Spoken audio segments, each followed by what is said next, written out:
അനുഗ്രഹ വാഗ്ദാനങ്ങൾ.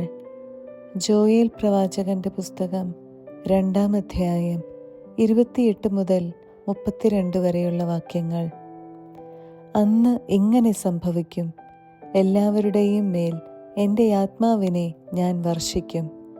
നിങ്ങളുടെ പുത്രന്മാരും പുത്രിമാരും പ്രവചിക്കും.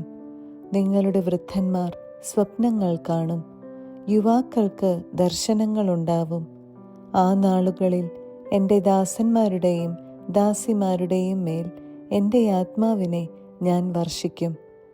ആകാശത്തിലും ഭൂമിയിലും ഞാൻ അത്ഭുതകരമായ അടയാളങ്ങൾ കാണിക്കും: രക്തവും അഗ്നിയും ധൂമപടലവും.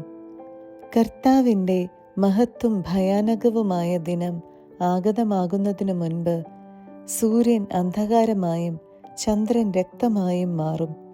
കർത്താവിൻ്റെ നാമം വിളിച്ചപേക്ഷിക്കുന്നവർ രക്ഷ പ്രാപിക്കും. കർത്താവ് അരുളി ചെയ്തതുപോലെ സിയോൻ പർവ്വതത്തിലും ജെറുസലേമിലും രക്ഷപ്പെടുന്നവരുണ്ടാകും. കർത്താവ് വിളിക്കുന്നവർ അതിജീവിക്കും.